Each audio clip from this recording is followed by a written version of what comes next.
Sud Radio, midi 14h, Maxime Liédo sans réserve. Nos vieux pays européens vont connaître des phénomènes de violence inédits. Comme vous le savez, la France va mal, la France est en crise. Et une corruption qui s'étend. Alors pour la sauver, grande idée. Je vous annonce que un tiers des agences et des opérateurs qui ne sont pas des universités seront fusionnés ou supprimés. Ah, très bonne idée, monsieur le président. Fallait y penser, hein. Ah, c'est bien, hein. Ah, bravo, c'est très très bien. Pour les déserts médicaux, là-dessus il faut être clair. Les mesures contraignantes ne fonctionnent pas. Cette proposition de loi qui voudrait forcer des médecins à s'installer uniquement dans des déserts médicaux. Et à un moment donné, les Français vont finir par le voir. Oui, mais voilà, les Français, et puis là, on va le faire mieux.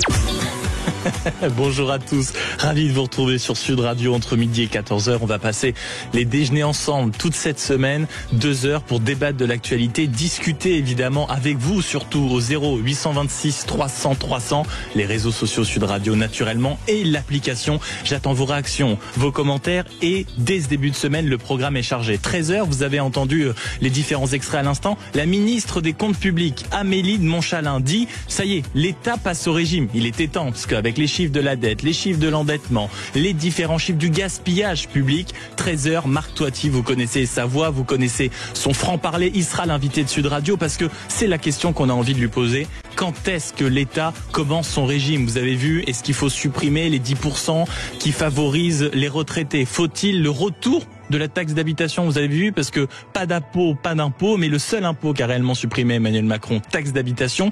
Alors, on va pas le remettre. On parle plutôt d'une contribution exceptionnelle, mais vous savez comme moi ce que ça veut dire. Attention, Françaises, Français, on va venir chercher l'argent dans vos poches. 12h30, nos villes se sont-elles transformées en enfer? Si on prend Rennes, si on prend Nantes, ou si on prend cette petite ville perdue dans le Gard qui a connu ce week-end le meurtre d'un jeune croyant musulman en pleine mosquée. On va en discuter avec la ministre de la Ville, Juliette Méadel. Et puis, au-delà de la violence, on a l'insécurité, certes, mais on a le prix des loyers. On a la volonté, finalement, des Français de ne plus habiter réellement dans les centres-villes. Et puis, les zones à faible émission, les fameuses ZFE. Est-ce que c'est comme ça, en France, qu'on va faire de belles villes? Mais dans un instant, la polémique du jour, celle qui fait que les médecins et les internes se mettent en grève. Sont-ils encore une profession libre? Parce qu'on veut les obliger, selon une loi d'un député socialiste, ça s'invente pas, mine de rien, transpartisane, nous dit-il, il faut forcer les médecins à s'installer dans les déserts médicaux, parce que c'est comme ça qu'on va résoudre le problème. Le sujet, c'est que Saïd Ouchou, médecin généraliste à Marseille, nous dit, mais c'est l'État qui a organisé cette pénurie depuis des années, trop d'administratifs, le numerus clausus. Et ben voilà, tous ces sujets, ça s'appelle un sommaire, ça s'appelle le programme, et c'est de cette façon qu'on va vous accompagner sur Sud Radio durant le déjeuner. Et j'attends vos appels 0826 300 300 sur tous ces sujets. On se retrouve dans un instant. 14h, Maxime Liédo sans réserve. Un seul numéro pendant votre déjeuner, le 0826 300 300 ou alors sur l'application de Sud Radio. Je veux vous avoir au téléphone, échanger avec vous et surtout que vous puissiez, vous, être dans le studio avec nous pour poser les différentes questions, interpeller les invités, notamment sur celui-ci. Les médecins sont-ils encore libres ou au contraire, est-ce que vous trouvez qu'ils en font beaucoup trop avec cette volonté de dire, alors que certains pensent qu'on paye leurs études, etc., la liberté d'installation, on doit contraindre les médecins à s'installer dans les déserts médicaux. Bonjour Saïd Ouchou. Bonjour. Vous êtes médecin généraliste à Marseille et vous êtes une figure, mine de rien, de cette colère qui monte dans tout le pays et notamment dans cette profession, parce qu'il y a une proposition de loi transpartisane pour obliger les médecins à s'installer dans les déserts médicaux après leurs études. Pourquoi cette proposition de loi, selon vous, est si choquante ? Écoutez, je pense que certains politiques se réveillent enfin pour considérer que le système de santé est en danger, qu'on est en train de laisser mourir les Français.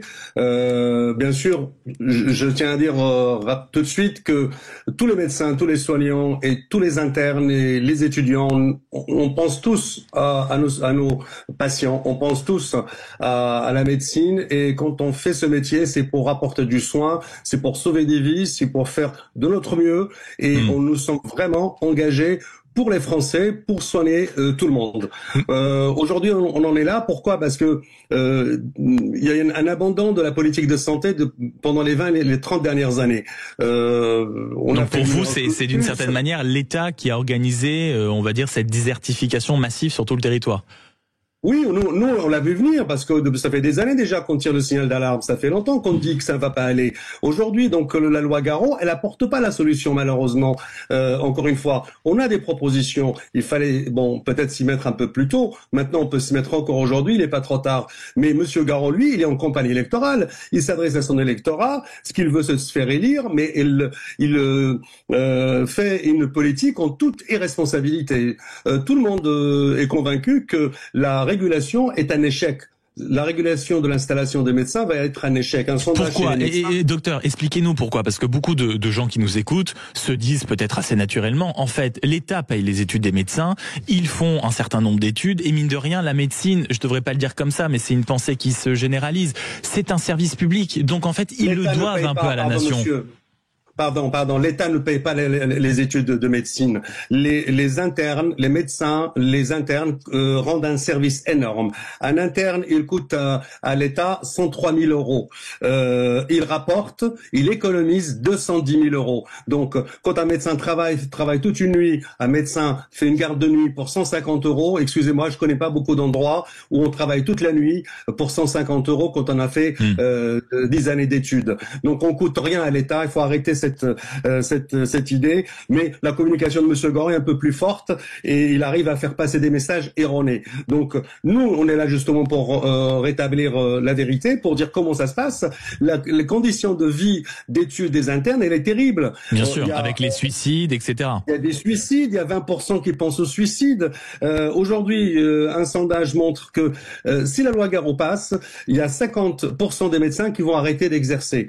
23% vont quitter la France, 20% vont remplacer pendant 4 ans et partir, et 7% vont arrêter les études et faire autre chose. Donc, ce n'est pas une solution, il faut qu'on se le dise. Le ministre de la Santé, Yannick Noder, n'arrête pas de le dire également. Je pense que Monsieur Garot, il commet une erreur très grave, et j'espère que les Français vont pas lui pardonner. Mais simplement, excusez-moi, Saïd Ouchou, expliquez-nous concrètement, parce qu'on a bien compris, cela provoquerait des départs en masse, beaucoup auraient certainement envie de lâcher la blouse avant même de l'avoir enfilée, tout ça, et ça est très clair, mais pourquoi ce principe même, si vous voulez, de contraindre un médecin à s'installer quelque part, pour vous, est quelque chose auquel l'État ne doit même pas penser? C'est ça le fond de la question. Parce que le fond du problème, monsieur, c'est la pénurie des médecins. Le fond du problème, c'est qu'il n'y a pas assez de médecins. Comment voulez-vous répartir des médecins sur un territoire quand vous n'en avez pas? Et c'est là le fond du problème.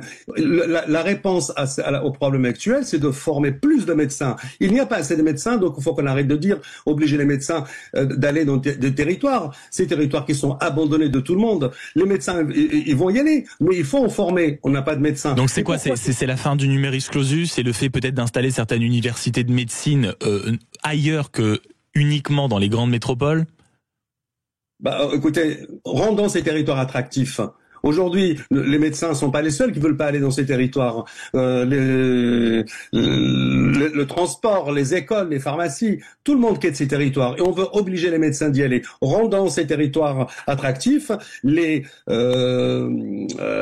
politiques doivent prendre leurs responsabilités et rendre ces territoires attractifs. Si on veut faire de la médecine, si on veut soigner tout le monde, il faut prendre des mesures concrètes, des mesures qui vont attirer les médecins et non pas des mesures qui vont les obliger, les assigner à résidence dans des territoires qu'ils n'ont pas choisis. Mais notamment quand vous parlez de rendre les territoires attractifs, je pense que chaque semaine, quand on lit la presse locale, la presse régionale, on voit des maires notamment qui mettent en place des dispositifs, c'est-à-dire le logement offert, un loyer supplémentaire, mise à disposition de certains avantages. Et pourtant, quand on interroge les maires 2, 3 semaines, 1 mois, 2 mois après l'annonce, on n'a pas de résultat. Donc est-ce que ce n'est qu'un problème d'attractivité du territoire ou c'est pas simplement, on va dire, pardon docteur, un réflexe égoïste mais qui serait totalement légitime? Comme vous l'avez dit, on a fait 10, 12 ans d'études, on se tue à la tâche, on rend service à l'État. Il est quand même grand temps qu'on n'est pas en URSS en réalité. L'État n'a pas à dire à une profession libérale où, quand, comment s'installer. Et ce serait totalement légitime de le dire ainsi. Mais comment voulez-vous emmener quelqu'un, l'obliger à l'âge de 30 ans, il a une femme, des enfants, d'aller dans un territoire, si son conjoint, l'homme ou la femme, ne trouve pas de travail, s'il n'a pas une crèche pour ses enfants, ces territoires que tout le monde a abandonnés, pourquoi on veut absolument obliger les seuls médecins d'y aller? Il faudra obliger tout le monde. Moi, je trouve que M. Garot devrait aller vivre dans un territoire pareil. Il devrait y aller passer 2 semaines de temps en temps pour voir comment vivent les gens. Laval, ce n'est pas un désert médical. Les habitants de Laval, il faut qu'ils sachent, si la loi passe, ils n'auront pas de médecin. Ils ont un taux de médecins beaucoup plus important que le 15e arrondissement de Marseille où je travaille actuellement. Mais il y a aussi, si vous voulez, cette idée qui revient régulièrement, et j'interroge le médecin Saïd Ouchoud, dites-moi, généraliste à Marseille, est-ce que le numerus clausus, on doit tout simplement le supprimer? Parce que, comme vous l'avez très bien dit, mine de rien, depuis 30 ans, on n'a pas changé le nombre de médecins qui sortent d'études. Or, la population, elle, a, je crois, depuis 30 ans, augmenté de 15 millions de personnes. Est-ce que c'est pas le sujet? Parce que on aime, en France, dire qu'on a beaucoup de médecins, l'élite, sélectionnés, sursélectionnés, mais le fait est que, comme vous l'avez très bien dit, en réalité, surtout, on n'en a pas assez sur tout le territoire.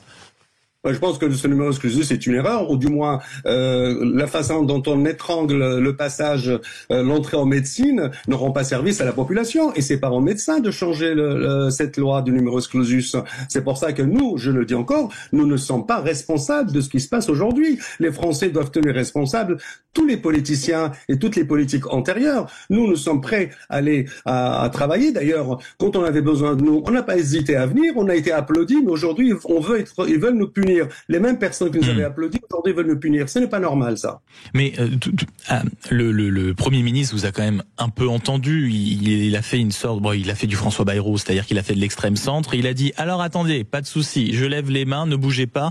La proposition intermédiaire, c'est que plusieurs jours par mois, 2 fois par mois, les médecins aillent dans les fameux territoires, les déserts médicaux, les territoires un peu abandonnés, pour faire des consultations. Les Échos ce matin nous indiquent que ça pourrait être près de 30 000 consultations qui pourraient ainsi être délivrées. Est-ce que ça, c'est un juste milieu qui vous paraît plus raisonnable, plus acceptable? Ce n'est pas une politique de santé que de dire aux médecins partez 2 jours par mois pour aller consulter dans un autre endroit. On sait pas où, on sait comment ça va être organisé. Et nous, quand on part, on part en avion, j'imagine, dans les territoires à proximité de là où vous exercez. Mais comment on va faire pour nos patients quand on va fermer nos cabinets pendant 2 jours? Qui va les soigner? La continuité des soins, qui va l'assurer? Et les remplaçants, on n'en a pas actuellement. Il n'y a pas de remplaçants. C'est très difficile de se faire remplacer. Et puis une autre chose, comment voulez-vous qu'une personne se fasse soigner de manière discontinue par des médecins différents toutes les semaines ou tous les mois? Le patient, on a besoin de le connaître son histoire. Moi, j'ai des patients, quand ils rentrent, je vois leur vie devant moi. Je sais qui c'est, je connais la famille. Le médecin de famille, il faut rendre vraiment médecin de famille son statut. Il faut former des médecins de famille pour les populations françaises. Ils ont besoin de ça. Les Français ont besoin d'avoir des médecins qu'ils connaissent, qu'ils les connaissent très bien. La médecine, ce n'est pas juste une succession d'actes. La médecine, c'est un soin. Et le soin, c'est un diagnostic, un traitement, une prévention. Mais alors, dans ce cas-là, docteur, quand je vous écoute, parce que le constat est implacable, je pense que tous ceux qui veulent même nous en parler, sans doute au 0826 300 300, appelez-nous, peut-être nous raconter la pénurie de médecins à côté de chez vous, régulièrement, pénurie de médecins généralistes. Comment expliquez-vous le fait que les politiques, si vous voulez, soient tellement à côté de la plaque sur ces sujets-là? Parce que quand on vous écoute, c'est le cas depuis 20 ans, les solutions sont pas les bonnes, et pourtant, ils les proposent, et visiblement, ça risque d'être voté, parce que je rappelle que la loi de M. Garot est une immense loi transpartisane. Je crois que c'est plus de 255 députés, c'est ce qui est rappelé ce matin chez Patrick Roger. Donc, comment, si vous voulez, expliquer cette différence entre ce que ressentent vous, les professionnels, ce que ressentent et ce que constatent les Français, et les décisions politiques? La loi Garot ne passera pas. Nous sommes vent debout. On fera tout pour que cette loi ne passe pas. Pourquoi ils commettent des erreurs, ces politiques? Parce qu'ils connaissent pas le terrain. Parce qu'ils savent pas ce que c'est la médecine. Ils savent pas ce que c'est soigner les gens. Ils savent pas ce que c'est quelqu'un qui est dans la souffrance et qui a besoin d'être suivi, d'être vu aujourd'hui, le lendemain. Ils savent pas ce que c'est quand on a son enfant qui est malade. On n'arrive pas à trouver un médecin. Il faut justement prendre des mesures dans ce sens. Aujourd'hui, nous avons affaire à des technocrates qui sont complètement déconnectés de la réalité et on s'en aperçoit encore dans les mesures qui sont prises aujourd'hui. On veut bien. Moi, je suis solidaire. Je suis prêt à aller travailler 2 jours par mois dans un lieu parce que je suis solidaire des Français. Je suis solidaire des patients. Je suis solidaire de la souffrance des malades. Donc j'irai le faire parce que si c'est une solution provisoire, on peut le faire, mais c'est pas pas une loi, ça ce n'est pas une. Oui, vous expliquez, docteur, qu'en réalité c'est pas comme ça qu'on va remettre la médecine sur de bonnes rails en France. Hein, on vous entend. C'est la meilleure façon pour encore laisser les Français dans des situations précaires de santé. C'est la meilleure façon pour encore les oublier jusqu'à une prochaine échéance électorale, très probablement, oui. Mais est-ce que la discussion qu'on est en train d'avoir, docteur, et la déconnexion entre ce que peuvent dire les politiques, ce que vous dites et ce que constatent les Français n'est pas tout simplement une sensation de rupture entre ceux que vous soignez, vos patients, et la médecine en général, parce que il y a en fait très peu de personnes, vous le rappeliez tout à l'heure, qui connaissent réellement à quel point des études de médecine sont compliquées, à quel point ils sont mal payés, à quel point il y a une part quand même immense de sacrifice. Est-ce que toute cette discussion, vous dites que la loi Garot ne passera pas, je l'espère pour vous, mais est-ce que ça n'illustre pas tout simplement le divorce auquel on est en train d'assister entre les Français et leurs médecins et leur médecine en général? Vous avez complètement raison, je vous rejoins vraiment, parce que aujourd'hui on est dans un système où la médecine est une prestation. On assiste à une ubérisation de la médecine. Comment voulez-vous soigner quelqu'un par la téléconsultation? Aujourd'hui on dit que la médecine c'est un acte médical, mais la médecine c'est un suivi. La médecine c'est un homme ou une femme face à un patient, face à une maladie, face à quelqu'un qui est en souffrance qu'on a envie de soigner. Aujourd'hui, certaines lois d'ailleurs délèguent des actes médicaux aux infirmiers, aux pharmaciens. Nous, on garde les tâches administratives. Nous, les médecins, on n'a pas fait nos études pour s'occuper des tâches administratives. Et pourtant, nous sommes aujourd'hui submergés par ce travail. On passe beaucoup de temps à faire des papiers qu'à soigner les gens. Rendons le soin aux patients, oui, le soin aux patients, bien sûr. Rendons le travail de soin aux médecins. Soignons les Français. Faisons en sorte que tout le monde soit soigné de manière égale. Mais encore une fois, ce n'est pas la faute des médecins. Nous sommes prêts à prendre notre part de responsabilité, à nous engager, mais sur un plan, sur des réformes, sur des plans sur un long terme. Nous sommes prêts à prendre 2 jours pour aller travailler ailleurs, mais il faut que ça s'inscrive dans une véritable politique. On a compris, et je vous remercie de votre parler vrai, médecin Saïdou. Restez quelques secondes avec nous parce que ça a réagi au 0826 300 300 sur l'application Sud Radio. J'accueille Claude. Bonjour. Oui, bonjour. Merci d'avoir appelé le standard de Sud Radio. La discussion qu'on est en train d'avoir sur cette discussion et sur les déserts médicaux, et je crois que vous, Claude, vous avez surtout réagi quand le docteur a dit mais c'est surtout les territoires qu'on doit rendre attractifs, c'est-à-dire qu'un médecin seul ne suffit pas, il faut une architecture autour, c'est ça ? Voilà, c'est-à-dire que si vous voulez, sur l'honoris clausus, je suis tout à fait d'accord, ça y a aucun souci. Effectivement, ça fait 30 ans qu'on en entend parler. Il y a effectivement des étudiants qu'on recale parce que les examens sont tellement durs. Le CEPACES, qui était l'examen d'entrée, est tellement difficile que effectivement donc ça je suis d'accord. Par contre, quand j'entends votre interlocuteur parler des déserts médicaux en disant oui mais vous comprenez, ils ont fait 10 ou 12 ans d'études, je suis tout à fait d'accord, ils veulent rentabiliser, pas de souci. Par contre, quand j'entends, si vous voulez, dire oui mais vous comprenez, il faut des professions, la possibilité pour les conjoints des médecins de pouvoir travailler, d'avoir des crèches. Je crois, pardon Claude, je vais pas me faire non pas l'avocat du diable mais l'avocat du docteur en disant je crois surtout que peut-être dans les territoires qui sont des déserts médicaux, il faut autour l'architecture, c'est-à-dire en effet une bonne école, une crèche, c'est-à-dire tout ce qui pourrait encourager quelqu'un, on va dire, à s'installer quelque part. Vous, c'est ce discours-là vous gêne? Voilà, ce discours-là me gêne. Alors moi, je prends l'exemple, si vous voulez, moi j'habite sur le bassin d'Arcachon, donc un endroit relativement privilégié. Il y a une commune de 10 000 habitants à côté du bassin où ils n'arrivent pas à trouver de médecin. Et les structures sont là. Enfin, je veux dire, il y a quand même. Moi, je veux bien, si vous voulez, qu'il faille effectivement une structure et un maillage. Je suis d'accord. Mais si vous voulez, il y a quand même. Enfin, moi, ce qui m'interpelle, c'est que même dans certains endroits dits privilégiés entre guillemets, vous avez des médecins, des patients qui n'arrivent plus à trouver de médecins, des communes qui ont 10 000 habitants à côté d'Arcachon. Donc il faudrait pas faire, Claude, si je vous entends, il faudrait pas faire en fait quelque chose absolument d'exceptionnel juste pour que des médecins puissent s'installer dans des territoires qui en manquent. Si je vous suis bien, merci beaucoup de nous avoir appelé au 0826 300 300 Claude. Docteur Wouchou, en quelques mots, vraiment en quelques mots, en 30 secondes, qu'est-ce que vous répondez à Claude qui dit bon écoutez, on va pas commencer en plus à favoriser les médecins, à leur faire un territoire sur mesure, sinon on va plus s'en sortir? Bon, merci madame d'abord de reconnaître que ces territoires ne sont pas attractifs, donc pour les médecins et pour tous les autres. Aujourd'hui, encore madame, je voudrais juste vous dire une chose. Le problème, c'est pas un problème de répartition, c'est une pénurie. Vous ne pouvez pas répartir ce qui n'existe pas. Vous savez, il y a 500 médecins qui s'installent par an et vous avez 30 000 ou 40 000 communes où il n'y a pas de médecins. Comment vous allez faire pour répartir 500 sur 40 000 Mais voilà, la question est posée. Merci beaucoup, docteur, de votre parler. Saïd Ouchou, médecin généraliste à Marseille, pour répondre à cette question. Finalement, les médecins sont-ils encore une profession libre ou est-ce qu'on se retrouve actuellement dans un pays où l'État a organisé cette pénurie? Il est 12h30 sur Sud Radio. Dans un instant, cette question, nos villes se sont-elles transformées en enfer? Insécurité, ZFE, HLM, beaucoup de problématiques auxquelles vous êtes tous confrontés au quotidien. 0826 300 300, évidemment pour passer à l'antenne, mais surtout pour échanger avec notre invité dans quelques instants, Juliette Méadel, ministre de la Ville, et Dieu sait que les sujets sont nombreux. Vous êtes sur Sud Radio, à tout de suite. Sud Radio, midi 14h, Maxime Liédo sans réserve.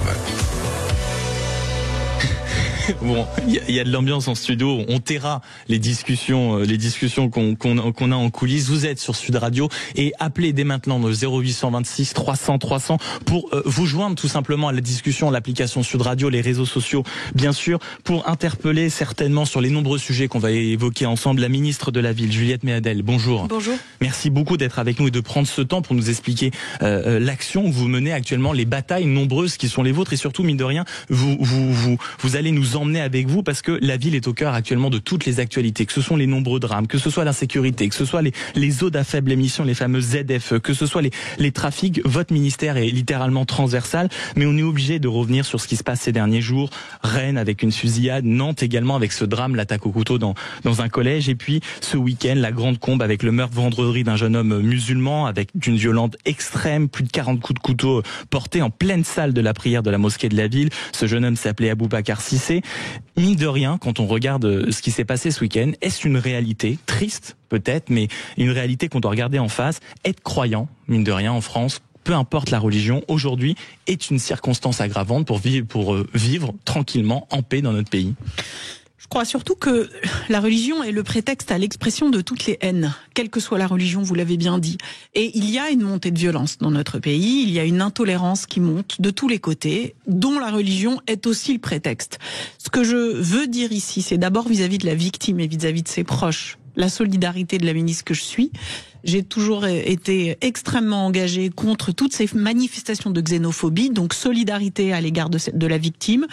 C'est un acte. Vous parlez de xénophobie, pas d'islamophobie. J'allais y venir, c'est un acte de haine anti-musulman. On peut pinailler sur islamophobie, pas islamophobie. Tout ce que je sais, c'est que c'est un acte qui s'est déroulé contre un croyant dans une mosquée. Et donc ça porte atteinte à la nécessité de préserver des actes d'intolérance tous nos concitoyens, quelle que soit leur religion. Et je vous pose la question parce que dans la classe politique, il ne me semble pas que ce soit anecdotique, puisque mine de rien, une partie de la population adhère aussi à ce discours. Il y a une volonté d'imposer ce terme d'islamophobie. On sait que dans votre gouvernement, Bruno Retailleau parle en effet d'actes anti-musulmans. Manuel Valls refuse également le terme d'islamophobie. Vous, femme de gauche aussi, est-ce que vous pouvez expliquer à ceux qui nous écoutent pourquoi ce terme, non pas vous gêne, mais en tout cas pourquoi vous refusez de l'employer? Mais je vais vous dire une chose très claire, je ne refuse pas d'employer le terme d'islamophobie aujourd'hui, parce que ce qui s'est déroulé là dans cette mosquée était aussi un acte contre les musulmans. Alors on peut passer des heures à discuter de est-ce que c'est islamophobe ou est-ce que c'est de la haine anti-musulman, mais je vais vous dire franchement, on va perdre notre temps. Moi, la seule chose qui m'intéresse aujourd'hui, c'est qu'il y a de plus en plus de crimes qui sont des crimes qui s'expriment contre tous ceux qui sont différents, quelle que soit l'origine de la différence, que ce soit parce qu'on est juif, musulman ou chrétien, peu importe, ça ne va pas dans notre société actuelle en France aujourd'hui parce que on a le sentiment du retour des guerres de religion. Donc, quand il y a des ferments pour une guerre de religion, la République laïque, elle est là pour dire stop. C'est quand même excessivement fort ce que vous dites à deux micros. Vous avez le sentiment qu'en France, on a par certains actes comme ça une certaine réminiscence d'une forme de guerre de religion. Oui, il y a des ferments et il y a un certain nombre de groupes qui cherchent à mettre en place des ferments et qui cherchent à surfer sur la division. La France est un vieux pays qui a connu en son temps, au moment de la Saint-Barthélemy, les guerres de religion. La laïcité est venue apaiser tout ça. La République française est venue apaiser tout ça. La présence de l'État partout est là pour la sérénité et le respect du droit de croire à ce qu'on veut dès lors qu'on le fait dans un cadre privé. Et je dis aujourd'hui, nous, responsables politiques, notre responsabilité, c'est d'amener de la sérénité, de la laïcité de la République, c'est-à-dire le moyen de vivre ensemble, c'est de préserver les libertés de chacun, de préserver le droit de croire, mais surtout de préserver la laïcité. C'est la seule condition qui nous permettra de vivre en paix et ensemble. Dans la mine de rien, pour préserver le droit de croire, encore faut-il, mine de rien, que tous les croyants de ce pays se sentent considérés de la même façon. Et vous voyez que depuis, mine de rien, 24-48 heures, une petite musique monte dans les responsables politiques, dans les associations, qui disent « Mais vous avez tardé ».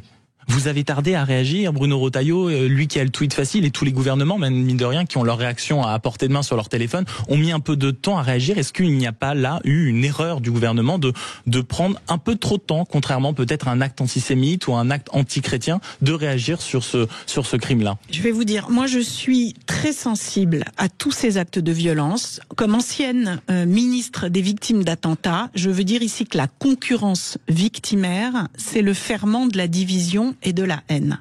Il n'y a pas de concurrence victimaire à monter en épingle. Certains veulent dire qu'on ne s'est pas assez occupé des crimes antisémites, d'autres veulent dire qu'on ne s'est pas assez occupé des crimes anti-musulmans.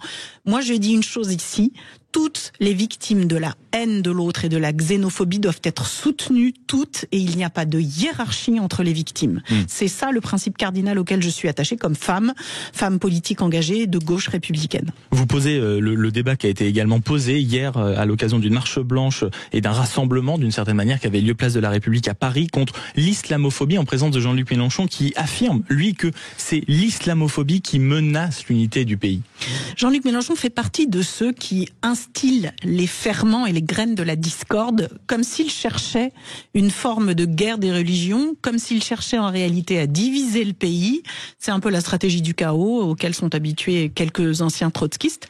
Et je pense que c'est exactement contre ça qu'il faut lutter. Vous voyez, moi je préfère les mots de rassemblement d'un Mendès France, d'un Léon Blum, ou même d'un Georges Clémenceau pour parler des anciens responsables politiques. Je préfère la concorde nationale, celle que porte le Premier ministre, celle que porte le Président de la République, et je pense que c'est beaucoup plus constructif, surtout pour les habitants des quartiers dont je m'occupe, que ceux qui n'ont que la haine à la bouche et la division. Avant de passer, mine de rien, au reste de notre entretien et avant d'aller au cœur de vos nombreux dossiers, il y a eu également un cas qui a frappé ce début de semaine, qui a été très marquant. C'est ce qui s'est passé du côté de Nantes, une attaque au couteau dans un collège. Vous avez expliqué que si la réponse sécuritaire était évidemment évidente, il y avait derrière, en réalité, tout un nombre de mesures à prendre. Beaucoup qui nous écoutent se disent non, en fait, d'abord, il faut des policiers, il faut peut-être recadrer certains jeunes et peut-être pas penser à tout ce qu'il faut derrière. D'abord, la sécurité. Qu'est-ce que vous leur répondez? Je leur réponds que le plus efficace, au-delà de la sécurité et de l'application de la loi, évidemment, dont se charge le ministre de l'Intérieur et de la Justice, à mes yeux, le plus efficace, c'est de prévenir. Je pense d'abord aux parents de cette victime, de cette jeune adolescente qui est morte sous ces coups de poignard. Je pense à eux et je pense à toutes les autres, tous ceux qui ont vu l'acte. Et je vous dis, prenons en garde à ne pas creuser la souffrance psychique. Ce meurtre, ça signifie que de la part de celui qui est venu tuer, ça veut dire que c'est quelqu'un qui va très très mal sur le plan psychique. Donc bien sûr, il faut sanctionner, bien sûr, il faut mettre hors d'état de nuire. Pardon, mais est-ce que je peux aussi venir vous taquiner, Madame la Ministre, pardonnez-moi, mais en disant, en fait, on a l'impression qu'à chaque fois qu'il y a quelque chose dans ce pays, quand c'est une attaque, mine de rien, qu'elle soit raciste, qu'elle soit extrémiste, qu'elle soit motivée par des motifs religieux ou autres, on a l'impression que c'est des gens qui ont des troubles psychiques. Est-ce qu'on se cache pas derrière notre petit doigt pour, mine de rien, quelque chose qui est beaucoup plus profond, une société de beaucoup plus violente, un accès aux armes qui est débrayé, un trafic qui touche les plus jeunes? Faut pas quand même être en bon état psychique pour aller planter 50 coups de couteau dans le corps de quelqu'un. C'est-à-dire que, alors, est-ce que quand on est psychiquement fragile, on est irresponsable? Non, mais on a quand même quelqu'un qui a présenté des signes avant-coureurs. Nantes, ce cas particulier-là, c'est aussi quelqu'un qui n'avait pas été suffisamment détecté tôt. C'est quelqu'un qui prônait le nazisme avec énormément de violence, qui en appelait à la haine. Un jeune de 15 ans qui appelle à la haine et qui prône le nazisme, c'est un jeune qui va pas très bien. Ça veut pas dire qu'il suffit de mettre des psychologues, mais ça veut dire qu'il faut aussi des psychologues. Donc votre plan, c'est de prendre ce mal à la racine. Mon plan, c'est de prendre le mal à la racine, parce qu'un enfant de 0 à 5 ans, quand on sait s'occuper d'un enfant, on peut aussi prévenir ces cas de dérive psychiatrique lourde. On peut prévenir. Tous les spécialistes de l'enfance le savent très bien. Si vous êtes capable de détecter un enfant qui va mal, qui est lui-même victime de violence, qui a lui-même été victime de traumatisme dans sa petite enfance, le repérer, puis l'aider. Donc est-ce que c'est l'État qui subventionne des psychologues dans les écoles? Comment ça va se passer concrètement? Moi, je mets en place un accompagnement psychique dédié dans les quartiers politiques de la ville, c'est-à-dire dans 1600 quartiers. Avec les 1600 quartiers, c'est presque 6 millions de personnes. C'est des habitants qui sont en partie jeunes, parce que c'est une population jeune qui vit dans les quartiers. C'est beaucoup de femmes seules, et c'est beaucoup d'enfants qui sont laissés à la dérive. Et ce que je veux mettre en place, et ce à quoi je suis en train de travailler avec le ministre de la Santé et la ministre de l'Éducation, c'est de mettre en place un cocon protecteur pour les petits. Parce que détecter les petits, c'est dès quel âge? Les petits enfants de 0 à 10 ans, détecter un trouble chez un enfant, c'est prévenir et c'est vraiment guérir. Entre 0 et 10 ans, c'est suffisant, on est assez grand. On commence... Vous n'allez pas nous faire une Elisabeth Borne qui nous expliquait qu'il fallait choisir un métier dès la maternelle. Loin de là. Moi, ce que je souhaite, c'est que les enfants puissent être protégés. Vous voyez, ce qui dysfonctionne en France, c'est qu'on n'a pas assez investi dans l'enfance. On ne s'est pas assez occupé des enfants, et en particulier des enfants pauvres et des enfants précaires. Vous savez, le ministère de la Ville, c'est le ministère des urgences, en fait. C'est le ministère des urgences, parce que dans les villes, vous le dites très bien en intitulé de votre émission, c'est là que se concentrent toutes les difficultés. Les villes pauvres, précaires, les quartiers précaires, c'est là où il y a toutes les difficultés, du trafic de drogue, de la précarité sociale, et c'est précisément là que l'État doit être beaucoup plus présent. Moi, je suis pour une société où on s'occupe d'abord des zones où ça va très mal, parce que s'occuper des zones où ça va très mal, c'est mettre plus d'État, et c'est faire en sorte que toute la France aille mieux. Faire en sorte que toute la France aille mieux. Regardez comme Madame Juliette Méadel, ministre de la Ville, est ambitieuse. Vous avez certainement des questions à lui poser dans un instant. On revient sur Sud Radio, 0826 300 300, des discussions sur l'insécurité, sur le trafic, sur les ZFE, sur les HLM peut-être. Et vous avez entendu cette petite musique qui montre la nécessité de remettre la taxe d'habitation. Enfin, entre nous, une contribution modeste. On sait ce que ça veut dire. 0826 300 300 pour discuter avec Juliette Méadel, ministre de la Ville, et réagir à tout ce qui vient dédié aux différentes annonces. Vous êtes sur Sud Radio et on est de retour dans un instant.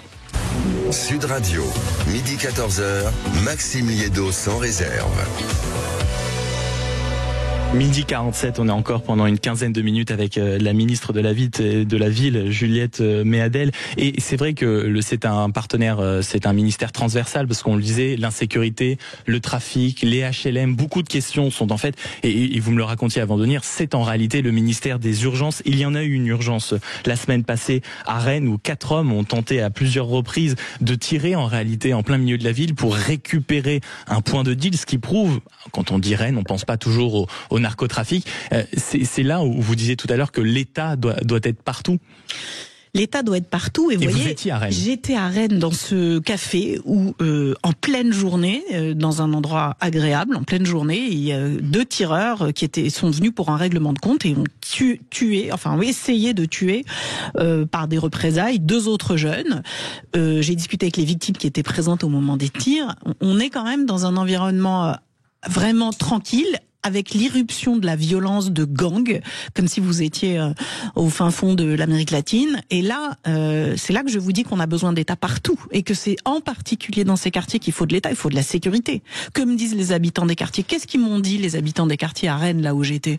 C'était à la tour Kennedy, la dalle Kennedy. Ils m'ont dit, mais où on a besoin de vous, on a besoin de votre présence. Et ce que je veux dire quand même ici à vos auditeurs, c'est que la République, ça a aussi un prix. Et il faut donc des moyens. Donc oui, il faut qu'on dépense mieux, comme le Premier ministre nous a demandé de le faire. Mais attention, on a besoin de policiers, on a besoin d'éducation, on a besoin de santé, on va en parler.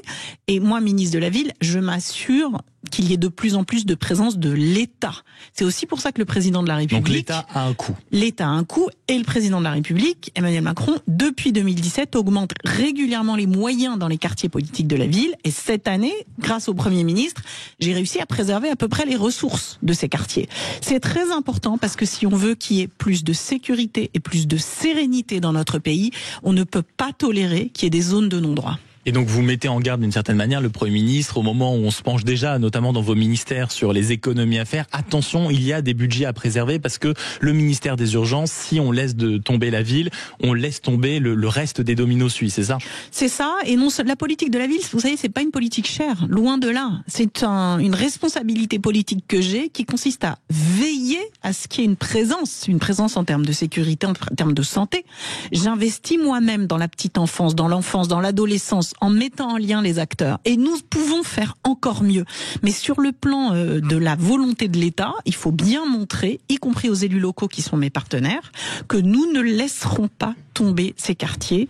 Nous ne les laisserons pas tomber parce que, 1, je ne veux pas qu'ils soient aux mains des trafiquants de drogue, et 2, j'ai une responsabilité politique vis-à-vis des habitants des quartiers que je vois 2 ou 3 fois par semaine dans mes déplacements qui sont nombreux. Je leur dis: nous sommes là, nous ne vous laisserons pas tomber et nous ne ferons pas de coupe sombre sur les moyens publics dans les quartiers. Mais pourquoi ça marcherait cette fois-ci ? Parce que et les auditeurs de Sud le savent mieux que moi, le savent peut-être même mieux que nous, au 0826 300 300. Quand ils nous appellent, ça fait 10, 15 ans peut-être qu'ils nous appellent en disant mais les discours sur nous ne céderons pas, sur l'État présent, sur l'État fort, sur l'État courageux, on l'entend et finalement à chaque ministère qui se succède, à chaque gouvernement, peu importe, à chaque drame, on se dit bon ça fait peut-être 20 ans qu'on le dit, mais les faits sont pas là.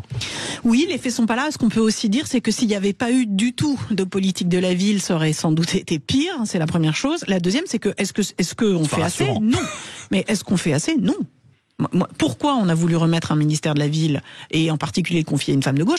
Parce qu'il n'y a pas assez. C'est un signal politique. Ça veut dire que pour le président et le Premier ministre, on a bien conscience qu'il est plus possible de laisser les habitants à ce sentiment d'abandon. C'est aussi pour ça que mon budget a été préservé et c'est aussi pour ça que je me bats dès aujourd'hui pour le budget de 2026 et que j'entends préserver nos moyens. C'est fondamental et je le dis notamment à tous les habitants que je vois et que je vais demain à Sevran. Je me rendrai également à Marseille où je suis allée régulièrement et je peux vous dire que dans les quartiers, on a besoin de plus de crèches, on a besoin de plus de sécurité, on a besoin de plus d'éducation et que je m'y attelle. Vous venez de vanter votre aspect femme de gauche, femme issue du PS. Vous venez aussi de vanter le fait que vous alliez régulièrement sur le terrain. Le fait est qu'il y a une mesure dont on discute énormément, notamment ici sur Sud Radio depuis de nombreuses semaines, pour pas dire de nombreux mois. Ce sont l'instauration des ZFE dans de grandes villes, ces fameuses zones à faible émission.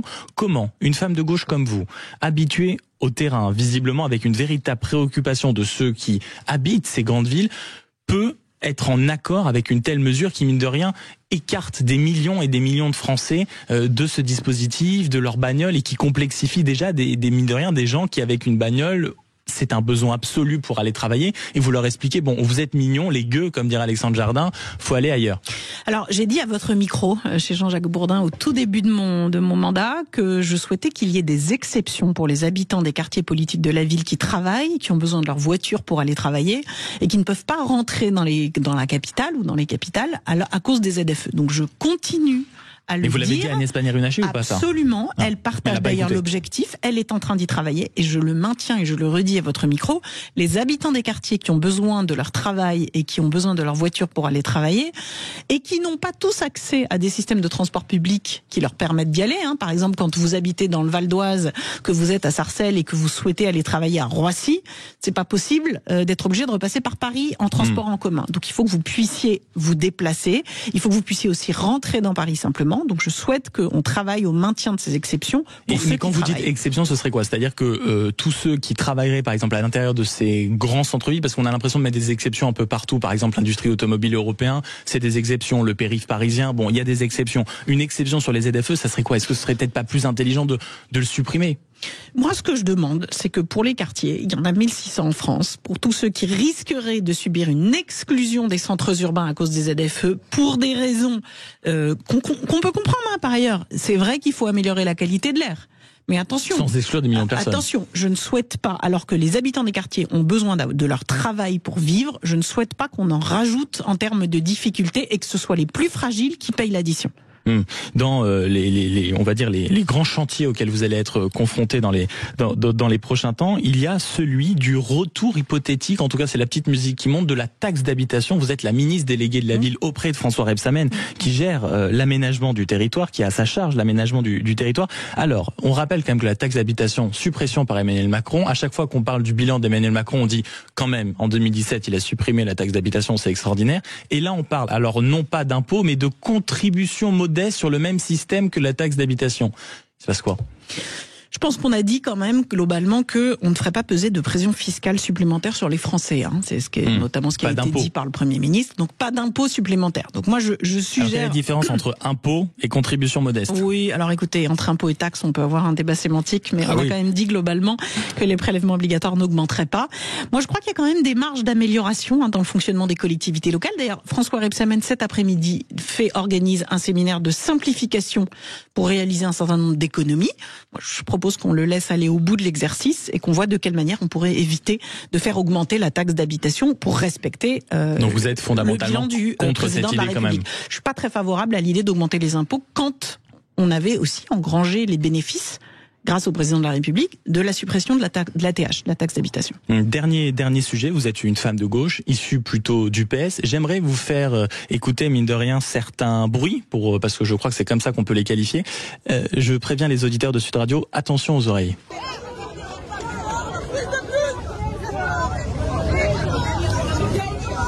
Ça, c'est ce que vous entendez, c'est la façon dont a été accueilli Jérôme Guedj hier à la manifestation, qui a voulu se frayer un chemin suite à l'acte anti-musulman, à ce meurtre qui a été perpétré le week-end dernier.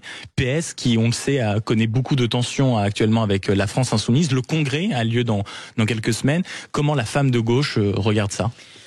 Un peu désespéré de voir ce qu'est devenu le Parti socialiste, qui était quand même le parti de Blum, qui était aussi un grand parti, qui était aussi un parti de gauche raisonnable, de gauche social-démocrate. Aujourd'hui, le Parti socialiste a perdu sa boussole, notamment dans son alliance avec Jean-Luc Mélenchon. Je souhaite qu'il retrouve sa boussole républicaine, qu'il retrouve le respect des principes de la laïcité et de la République pour qu'il se reconstruise, et je ne vois pas d'autre issue que de s'éloigner de ce qu'il a été depuis ces 7 dernières années dans une alliance contre nature avec les Insoumis. Juliette Méadel, ministre de la Ville, merci beaucoup d'avoir été avec nous, auditeurs de... Mais je vous en prie, j'aperçois là-bas Marc Toiti à travers la porte du studio qui doit se réjouir d'avoir entendu une ministre dire attention, n'augmentons peut-être pas si vite que ça la fiscalité. 0826 300 300, c'est l'annonce du week-end. Est-ce que l'État va enfin entamer son régime ? Les économies sont demandées. Mesdames, messieurs, vous êtes sur Sud Radio, midi 57, 0826 300 300, à tout de suite. J'espère que vous êtes à table en train de savourer un bon plat, une bonne bouteille. Alors avec modération bien sûr, mais vous profitez, on est ravis de vous accompagner au moins jusqu'à 14h, avec en plus quelque chose qui est, vous allez voir, en lien avec la nourriture, parce qu'on va parler régime de l'État avec Marc Toiti. Bonjour Marc Toiti. Bonjour Maxime, ravi d'être là. Et vous êtes économiste, conseiller économique chez eToro, et surtout vous êtes un habitué de Sud Radio, vous venez régulièrement... Avec plaisir, bien entendu. Mais et réciproquement, la façon qu'on a de vous recevoir. Mais c'est vrai que là on a une annonce qui est tombée il y a quelques minutes, on va en parler, mais surtout ce week-end sur laquelle on va revenir longuement, c'est la ministre Amélie de Montchalin qui a dit attention, chose exceptionnelle, on va faire le ménage des annonces. Mais avant de revenir clairement à ça, 0826 300 300 évidemment pour réagir. Vous avez entendu, est-ce que l'État, faut-il qu'il maigrisse, faut-il absolument arrêter les dépenses inutiles, les fameuses agences d'État, peut-être même vous à côté de chez vous, vous en avez, que ce soit du France Travail, des ARS, des choses où vous passez, vous voyez du monde, vous avez jamais su à quoi ça servait. Venez témoigner, application de Sud Radio 0826 300 300. Mais on vient d'apprendre, Marc Toiti, c'est les chiffres de chômage. Ils viennent de tomber et c'est quand même hallucinant. On est à plus 8,7%, ce qui est quand même un chiffre énorme. Et ça représente en réalité 273 000 inscrits sur le trimestre. Ça, c'est sur la catégorie A. Ça veut dire les chômeurs. Et uniquement sur la catégorie A. Ça veut dire ceux qui font une recherche active d'emploi, qui sont immédiatement disponibles et qui n'ont pas du tout travaillé. Pour les autres aussi, ça augmente. Nantes, on est quasiment à 6 millions de chômeurs, vous vous rendez compte? Plus de 6 millions de chômeurs. Donc c'est ça qui est extrêmement inquiétant. C'est-à-dire que on voit aujourd'hui la véritable situation de l'économie française depuis des mois. Disons-le, nos dirigeants ont fait du marketing. Rappelez-vous Bruno Le Maire, il est plus là depuis quelques mois. J'ai sauvé l'économie française, J'ai sauvé l'économie française, c'est le retour du plein emploi, ce sont les 30 glorieuses, vous vous souvenez? Et moi quand je disais, non attendez, faut arrêter de dire ça, on me disait, oh non mais vous êtes complotiste, faut arrêter, non tout va bien dans le meilleur des mondes. Je ne suis pas là pour faire de la peine, je suis là pour dire la vérité. C'est ce qu'on fait sur Sud Radio, ce que je fais sur ma chaîne YouTube. Et on parle vrai. On parle vrai parce que c'est important de dire la vérité, non pas pour faire peur, mais justement pour regarder la réalité en face et réagir en conséquence. Quand on n'a pas arrêté de dire aux Français, tout va bien, c'est bientôt le plein emploi, et maintenant qu'on voit que le taux de chômage est en train d'exploser, ils ne comprennent pas ce qui est en train de nous arriver. Donc c'est très dangereux pour la stabilité. Et concrètement, qu'est-ce qui nous arrive alors? Eh bien, c'est très clair. Nous avons c'est un déclassement français à tous les niveaux économiques. Malheureusement, vous savez, le chômage, c'est ce qu'on appelle une variable retardée de l'activité. Ça veut dire que on a eu d'abord une quasi-récession depuis des mois. Alors, elle n'apparaît pas dans les chiffres de l'INSEE, mais elle est tout de même là. C'est-à-dire que l'activité baisse. On a un chiffre de la Banque de France, des records historiques de défaillance d'entreprise, c'est-à-dire de faillite d'entreprise. On n'a jamais vu ça dans l'histoire de France. Et donc, mécaniquement, si vous avez une récession, les entreprises sont faillites, ben après, les emplois disparaissent. Et donc, le chômage augmente. Vous voyez, l'économie, c'est de la logique. Donc, c'est pas. Et c'est du long terme, contrairement à ce qu'on veut nous faire croire. Ce qui est très inquiétant, c'est que là, c'est que le début de l'augmentation du chômage, parce que on a eu beaucoup effectivement, vous savez, des formations un petit peu factices pour sortir les chômeurs des statistiques, etc. Maintenant, ça ne fonctionne plus et le nombre de chômeurs qui a le plus augmenté au cours du premier trimestre 2025, c'est le chômage des moins de 25 ans.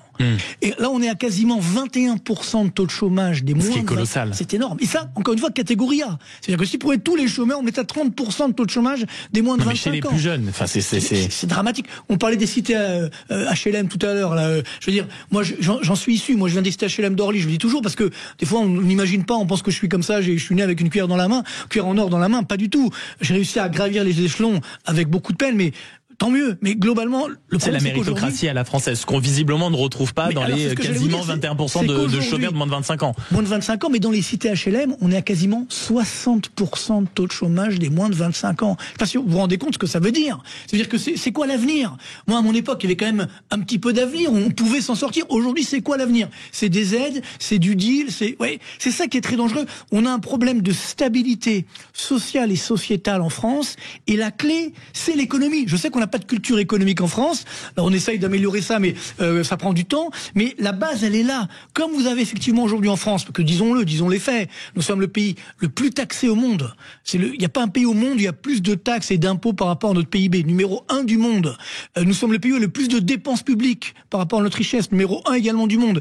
Et malgré cela, on voit effectivement la croissance est en train de s'effondrer. Donc il faut changer de logiciel. C'est là la clé. Et alors, a fortiori, regardez, cette année, on veut encore augmenter les impôts.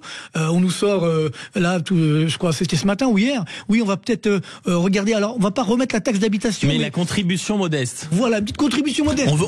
On va y revenir à ça. Mais dans l'ordre, parce que c'était quand même l'annonce du week-end.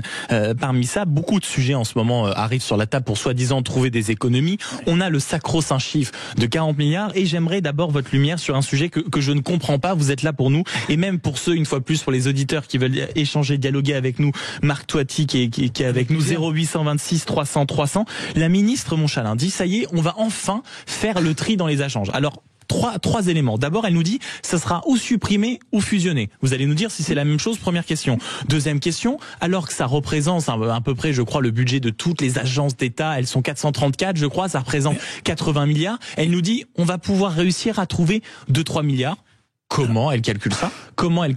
Et ensuite, on viendra aux différentes propositions. Mais sur ces deux points, comment vous l'observez? C'est très clair. Je veux pas être méchant. C'est du marketing. Alors, déjà, ce qui est bien, c'est que par rapport à moi, ça fait des années que je dis qu'il faut réduire effectivement ces dépenses, notamment de fonctionnement. Et on me dit, mais non, on ne peut rien faire. Bon, déjà, c'est un premier pas, un premier geste. C'est-à-dire que elle commence à se rendre compte que il faut arrêter les dégâts. Sauf que là, on parle de combien? 2 à 3 milliards d'euros.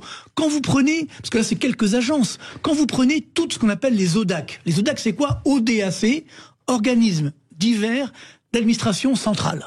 Alors, rien que ça, c'est bien français. Rien que ça, c'est bien français. Bon, alors demain, c'est vrai qu'il y a par exemple Météo France, mais il y a d'autres qui n'ont aucune utilité. Et ça coûte, tenez-vous bien, chiffre de l'INSEE, j'invente rien. C'est sur le site de l'INSEE, vous pouvez aller regarder. Ça coûte 140 milliards d'euros par an.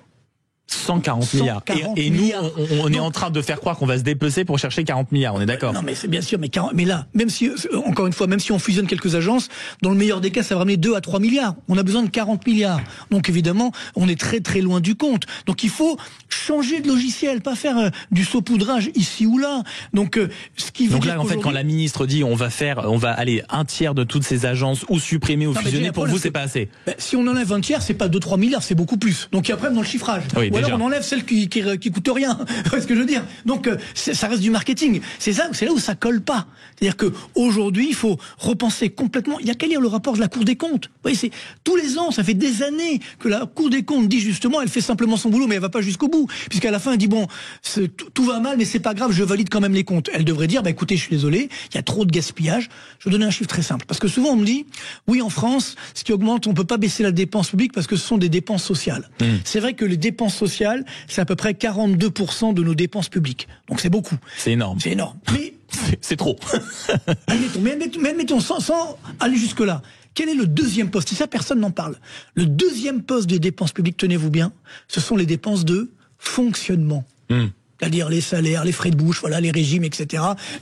Et tout ça, c'est 32% du PIB, ça coûte à peu près les dépenses publiques, 32% des dépenses publiques, donc le deuxième poste, ça coûte à peu près 580 milliards d'euros par an. Et tenez-vous bien, c'est ça qui est complètement fou. Depuis 2021, qu'est-ce qui a le plus augmenté dans les dépenses publiques en France? Bien sûr, il y a la charge de la dette. Bon, ça c'est normal parce que les taux d'intérêt ont augmenté. C'est pas les dépenses sociales. Les dépenses sociales ont augmenté de à peu près 11,5%. C'est déjà beaucoup. C'est déjà énorme, mais on peut dire que c'est raisonnable vu notre situation. D'accord. Il y a eu un peu d'inflation, on peut dire ok. Pourquoi pas? Mais par contre, les dépenses de fonctionnement ont augmenté de combien? 22%. Donc c'est-à-dire que juste pour alimenter la machine, 22% en plus. D'augmentation, ça veut dire quasiment, en chiffres, quasiment 100 milliards d'euros. Donc en fait, rien qu'en, mine de rien, en régulant, on va dire, le mode de fonctionnement, on économise le triple. Mais c'est évident, c'est-à-dire que, encore une fois, alors sans peut-être prendre la tronçonneuse, parce que on ne sait pas dans notre culture, mais on peut prendre peut-être du laser éventuellement, mais on peut améliorer le fonctionnement. Ce qui aujourd'hui serait évidemment le b.a.-ba. Vous voyez, quand vous regardez, ça, tout le monde peut le comprendre. Quand on est une entreprise, quand on est même un ménage, même un État, la plupart des États les États dans le monde l'ont fait. Quand ça va mal pour vous, qu'est-ce que vous faites en premier? Qu'est-ce que vous réduisez en premier? Vous réduisez vos dépenses de fonctionnement. Hein, vous allez moins au restaurant. Vous réduisez ces dépenses au sens large. Nous, tous les États dans le monde l'ont fait. Regardez, sauf la France. On se moquait de l'Italie. L'Italie, elle est passée d'un déficit public de 7,5% en 2023 à 3,2%. Mais parce qu'il y a la volonté politique, Marc. Alors que nous, parce que ça on ne le dit pas assez, la semaine dernière sont sortis les chiffres d'Eurostat, donc chiffres harmonisés. Le pays, la lanterne rouge, c'est-à-dire le bonnet d'âne de la zone euro en termes de déficit public, c'est la France. 5,8% de notre PIB, et surtout ça va continuer. Nous sommes le pays où ce déficit, cette dette publique augmente le plus. Ce n'est pas sérieux. Et le pire, c'est que beaucoup de Français y croient. Ben non, on a baissé les dépenses publiques. Pardon, est-ce que ça, les Français y croient encore? Parce que mine de rien, même par exemple, je prends les sujets de référendum. Non, mais il y en a encore qui croient malheureusement. Non, il y en a qui vraiment croient. que l'État commence à devenir économe ou trouve des pistes de vraiment ça, que l'État se serre la ceinture, pour reprendre l'expression que vous utilisez souvent, parce qu'on finit la filiation, la métaphore, on la poursuit. Vraiment, est-ce que vous pensez qu'il y a des Français qui nous écoutent qui ont la sensation que l'État se serre la ceinture? Alors, ceux qui nous écoutent ou ceux qui écoutent la chaîne YouTube ou autre, peut-être qu'ils le savent, mais ça suffit pas, il y en a pas assez. Il y a beaucoup qui, malheureusement, comme ils n'ont pas de culture économique, ils plongent. Et ils y croient, alors c'est complètement faux. Et c'est ça qui colle pas, parce que nous sommes donc numéro 1 du monde des dépenses publiques, la France. Donc on pourrait se dire, on pourrait attendre que nous ayons des services publics irréprochables. Ce qui n'est pas le cas, on en a encore parlé il y a moins d'une heure avec les médecins. Alors donc vous comprenez que ça montre bien que vous avez des moyens énormes, il n'y a pas un pays dans le monde qui fait plus que nous. Il y a un problème. Oui, c'est pas rien. Oui. Donc ça veut dire que c'est pas un petit palmarès là. Voilà, on a la médaille d'or, si vous voulez. Mais malgré cela, les services publics se détériorent. Donc ça veut dire que c'est pas un problème de moyens, c'est pas la quantité. Mais c'est un problème de dépenses. De qualité de ces moyens. Et donc moi je pense qu'il faut repenser complètement cette dépense publique, faire changer de logiciel, sinon ça va nous coûter très cher. Voilà, ben ça sera la phrase en attendant de vous rejoindre dans quelques instants. 0826 300 300, venez nous donner votre avis. Vous avez certainement, vous, des idées d'économie à faire. Je doute pas, je sais que non seulement vous parlez vrai et qu'en plus vous avez des idées, vous, auditeurs de Sud Radio. 0826 300 300. On se retrouve dans quelques instants avec Marc Toiti, économiste et conseiller économique chez eToro, habitué de ce studio qu'on a toujours un plaisir à recevoir. On se retrouve dans quelques instants. Sud Radio, midi 14h, Maxime Liédo sans réserve. Alors là, je peux vous dire que c'est très simple. Vous êtes sur Sud Radio, 13h18. Le débat ne fait que commencer. La question, je vous la soumets. Application Sud Radio, les réseaux sociaux évidemment, et 0826 300 300. L'État va-t-il enfin se mettre au régime dépenses inutiles, comité Théodule, institutions consultatives qui ne servent à rien, dépenses absolument lunaires. On a à peine commencé à faire l'état des lieux avec Marc Toiti, conseiller économique et économiste chez eToro notamment. C'est vrai que, et on s'était quitté sur ça, il faut la volonté politique. Et quand on entend notamment la ministre dire ou supprimer ou fusionner, arrêtez-moi si je me trompe, mais notamment la fusion, c'est en fait de mettre les mêmes personnes sous la même bannière et de faire aucune économie. Parce que quand vous disiez en réalité il y a un problème de calcul, au contraire, peut-être qu'il a été parfaitement fait le calcul, c'est-à-dire qu'on s'apprête à beaucoup de fusions et qu'on ne va réussir qu'à supprimer les tout petits machins trucs muches et fusionner ceux en réalité qui seraient très intéressants de virer. Je veux dire, le problème c'est que malheureusement c'est pas qu'aujourd'hui. Rappelez-vous Sarkozy, qui avait dit on va pas remplacer un fonctionnaire sur 2 ou sur 3 qui part à la retraite.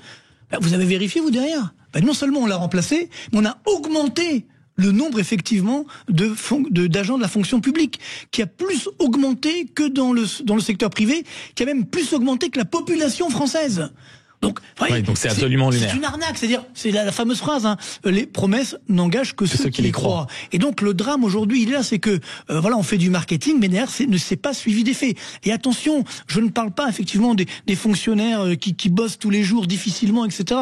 Moi, mon père était fonctionnaire, donc voilà, il travaillait aux impôts, donc j'ai mon souvenir qu'il avait cette conscience professionnelle. Mais c'est vrai que globalement, il avait un petit boulot, hein, c'était pas, mais bon, néanmoins c'était comme ça. Mais le problème, c'est quoi? Ce sont les hauts fonctionnaires. En fait, c'est-à-dire que c'est ceux qui sont à la tête de ces organismes d'État. Cher, et après, quand il y a un changement de majorité, on va les déplacer, mais ils vont garder le même salaire. Voire peut-être on va leur donner un petit cadeau pour se faire pardonner, et ils vont avoir justement, c'est ça, les fameux comités de Théodule, etc. Les organismes consultatifs. Voilà, où justement, vous aviez un bon poste avant, maintenant, on sait pas trop où vous mettre, on vous met là, on vous garde votre même salaire, voire même on va l'augmenter.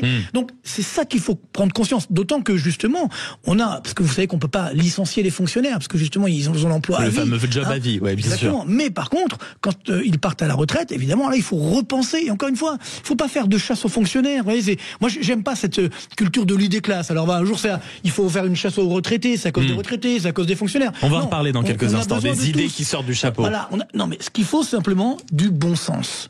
Le drame c'est que quand aujourd'hui, vous savez, il faut regarder la différence entre les dépenses nécessaires et indispensables. Parce que toutes les dépenses sont nécessaires. Évidemment, on va vous dire, non, ça c'est mais il y en a qui sont moins que d'autres. Quand on soulève un peu le capot. Voilà, quand on regarde, parce que ça, c'est vraiment indispensable. Par exemple, il y a plein, je vais pas donner de nom pour pas être méchant, mais dans mon domaine, en économie, il y a plein justement d'organes, d'offices, etc., d'économistes. Mais allons-y, soulevons un peu le capot sans nommer, mais quels seraient les 3-4 organismes, grand maximum, pour pas tous les citer, parce qu'il nous faudrait 7 heures. Et on aimerait que les vraies voix aient lieu quand même à partir de 17h, mais c'est-à-dire qu'à partir de quels sont les exemples très concrets, et je vous encourage une fois plus à nous appeler, vous en connaissez certainement dans les régions, dans vos villes, 0826 300 300, les fameux comités Théodule, organismes consultatifs qu'il faut virer, parce que ça nous coûte un pognon de dingue. Voilà, alors déjà, faut pas oublier au niveau de nos députés, 577 députés, 348 sénateurs, 1758 conseillers généraux, à peu près 35 000 maires. Alors on dit oui, parfois ils sont pas payés. Oui, mais c'est pas à la rigueur. Ceux qui ne sont pas payés, ceux qui sont autour d'eux. Là, il y a des dépenses qu'il faut financer encore une fois. Les cabinets autour des personnes dirigeantes, oui. Les cabinets extérieurs qu'on va financer. Nous l'oublions pas. Qui paye tout ça? Ce sont les Français, c'est nous, avec nos impôts. Comprenez? Donc, c'est-à-dire que ça nous appartient un petit peu, quand même. Donc, on a notre droit de regard. Donc, on ne peut pas continuer comme ça. Mais comme les dirigeants, finalement, se disent, après moi le déluge, je serai peut-être moi à la souffrance. Oui, c'est la fameuse phrase. En fait, l'argent public n'existe pas. Il y a que l'argent du contribuable et les hommes politiques l'oublient souvent. Exactement. Et c'est vrai que le Covid a fait beaucoup de mal. Le fameux argent magique, l'argent qui est tombé du ciel. Quoi qu'il en coûte. Expression terrible. Exactement. Qui a été financé en partie par la Banque Centrale Européenne avec ce qu'on appelle la planche à billets. Maintenant, moi, je me souviens, quand je disais attention, faut arrêter d'augmenter, je l'ai dit plusieurs fois à Bercy, à Bruno Le Maire, etc. Il faut arrêter d'augmenter cette dette publique, ça va nous coûter très cher. Tu me répondais, les hauts fonctionnaires, même d'autres économistes, etc. Mais non, on s'en fiche, ça ne coûte rien la dette publique, les taux d'intérêt n'augmenteront jamais. Quel manque de discernement. Vous savez combien ça coûte aujourd'hui, en 2024, la charge d'intérêt de la dette, 60 milliards d'euros. Cette année, en 2025, 70 milliards d'euros. 70 milliards, c'est ça. Foutu en l'air, excuse-moi l'expression. 70 milliards, c'est-à-dire que c'est l'équivalent, je crois, quasiment du budget de l'éducation, ou quelque chose comme ça. C'est colossal. Le problème, c'est que ça va continuer d'augmenter, parce que le taux d'intérêt augmente. On va bientôt atteindre 100 milliards. Donc je fais le calcul, en 15 ans, ça va nous coûter, tenez-vous bien, Maxime, 1000 milliards. 1000 milliards juste pour les intérêts de la dette en 15 ans. C'est pas irresponsable, ça. C'est pas dramatique, c'est pas suicidaire. Et alors, en plus de la dette, parce qu'on a dépensé, c'est quoi, une fois de plus, les comités qui ne servent à rien? Il y a un tempo à supprimer. Je vous donne quelques exemples, là. Par exemple, là, dans les ODAC, encore une fois, vous avez l'ANACT, Agence nationale pour l'amélioration des conditions de travail. Mais qu'est-ce que c'est? Alors ça, concrètement, c'est combien de personnes? On n'en sait rien. C'est ça le problème, c'est que vous avez alors France Compétences. Il y a un organisme qui s'appelle France Compétences, en plus de France Travail. Exactement. Vous avez également Centre pour le développement de l'information sur la formation permanente. Alors évidemment, à chaque fois on dit bon, c'est quelques millions par-ci, quelques millions. Mais après, alors non, je viens de trouver le meilleur dans les comités Théodula. Ça, il est formidable. Écoutez bien. Commission interministérielle de coordination des contrôles. Non, mais c'est pas une blague, hein. Ça existe vraiment. Et donc on sait ce qu'ils font, toujours pas. Non, on sait pas. Non, mais vous voyez, la Commission nationale de la coopération. Donc en réalité, c'est des gens qui, à mon avis, de ce que ça dit, c'est des gens qui doivent s'assurer que tous les ministères se parlent bien pour coordonner les actions, qui sont quand même accessoirement les jobs des directeurs de cabinet, etc. Mais oui, encore une fois, c'est le doublon. Alors il y a également des études qui ont été faites sur, vous savez, ce qu'on appelle le millefeuille administratif. Vous savez, tous les doublons qu'on a entre les départements, les régions, etc. C'est les mêmes dépenses, mais à un même niveau. Ça coûte au minimum chaque année à peu près 10 milliards d'euros. Comme ça, pareil. Juste comme ça, qu'on fout en l'air. Alors, des fois, on me dit, oui, mais si vous faites ça, si vous supprimez ça, ça va faire du chômage. Pas du tout, parce que déjà, encore une fois, les fonctionnaires, bon, ils sont pas au chômage. Mais ça, c'est très important de l'expliquer, parce qu'en réalité, même quand on nous parle de faire, en fait, des économies, d'avoir du bon sens, comme vous le disiez, on nous dit, oulala, ça veut dire qu'on va virer des gens. Pas du tout. Non, pas du tout. Déjà, on peut pas le faire. Et puis surtout, quel est l'enjeu? C'est que si vous réduisez ces dépenses, par exemple, les comités Théodule, ça, c'est des personnes qui ont déjà d'autres emplois à côté, mais qui vont faire des petits cadeaux. Vous avez également toutes les agences, on va pas les citer, mais privées parfois, avec un coût énorme, parce que là, évidemment, on ne sait pas trop ce qu'ils font, mais ça coûte une fortune pour faire une étude que personne ne va lire. Comprenez?